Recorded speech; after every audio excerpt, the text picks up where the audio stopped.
এখানে একটা লিস্ট আছে। এখানে এটা হলো ফার্স্ট নেম, লাস্ট নেম। এটা হলো স্টুডেন্ট ক্যাটাগরির একটা লিস্ট। এখানে এদের বিভিন্ন মার্ক আছে এবং এদের রেজাল্ট এবং গ্রেডিং সিস্টেমটা আছে। আমি এটা অলরেডি তৈরি করা হয়েছে। আমি একটা শীট, নতুন শীট আছে। এখানে যেটা করেছি, এখানে গ্রেডিং সিস্টেম, যেটা ওই গ্রেডিং সিস্টেমটা এখানে দেখতে পাচ্ছেন, এবং এখানে ফার্স্ট নেম, লাস্ট নেম এবং মার্ক, এই তিনটা জিনিস আছে। এই যে এখানে যে রেজাল্ট এবং গ্রেড, এই দুটো এখানে করা হয় নাই। যেটা এখানে রেজাল্ট সেকশনে আমি যদি এই সিটে যাই, এখানে রেজাল্ট এবং গ্রেড এই দুটো এখানে বের করা হয়েছে। তো এই দুইটা যে কলাম দেখতে পাচ্ছেন, এই দুটো কলামই আমি বের করেছি আসলে ইফ ফাংশনের মাধ্যমে। তো এখানে দেখবে যে কমপ্লেক্স এবং বেসিক ইফ এবং কমপ্লেক্স ইফ ইউজ করার ওয়েটা কি। তো এখানে আমি যদি করতে চাই, এখানে আমি প্রথমে যেটা করব, যে এখানে দেখেন যে একটা আছে পাস এবং ফেল।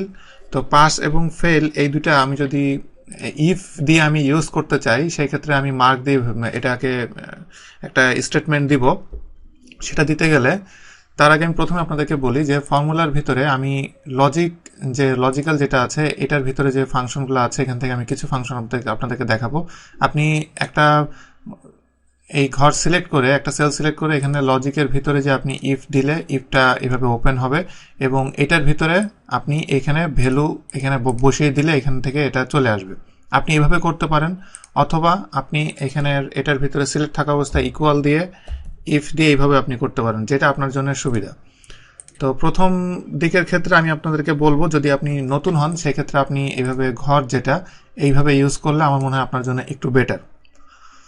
এখানে আমি যেটা করব, যে আমি প্রথমে ইফ ফাংশনটা নিয়ে আমার লজিক্যাল টেস্ট যেটা, সেটা আমি দেব, যে আমি কোন জিনিসটা আমি টেস্ট করে এটা ইয়েস নো আমি চাই, ট্রু ইয়েস নো না, ট্রু ফলস আমি চাই। তো সেটার জন্য একটা যে আমাকে স্টেটমেন্ট দিতে হবে, সেটা আমি এখান থেকে দিচ্ছি। তো সেটা দিতে গেলে প্রথমে আমি যেটা করব, যে আমি এই সেলটা সিলেক্ট করব। এই যে সেল, এই সেলটা ইজ গ্রেটার দেন 40। এখানে দেখেন যে এখানে কিন্তু ইফের ভিতরে এটা ডাইনামিক্যালি এখানে চেঞ্জ হচ্ছে, যেটা আমি এখানে লিখছি। আমি এখানে দিচ্ছি যে যদি C2 ইজ গ্রেটার দেন 40 হবে না, 39 হয়, তাহলে এটা যদি ট্রু হয়, তাহলে ট্রু হলে কি আমি ভ্যালু দেবো। ট্রু যদি হয়, সেক্ষেত্রে এখানে যে পাস দেখতে পাচ্ছেন, এটা সিলেক্ট করব। এটা সিলেক্ট করার পরে আমি F4 প্রেস করব, কারণ এটা অ্যাবসলিউট রেফারেন্স হিসেবে এই ঘরটা যেন চেঞ্জ না হয়, এজন্য। এরপরে যদি এটা যদি ট্রু না হয়, ফলস হয় এই স্টেটমেন্টটা, তাহলে ফলসের জন্য আমি এই ভ্যালুটা দিব, এবং এই ভ্যালুটা দিয়ে এখানে আমি F4 প্রেস করব।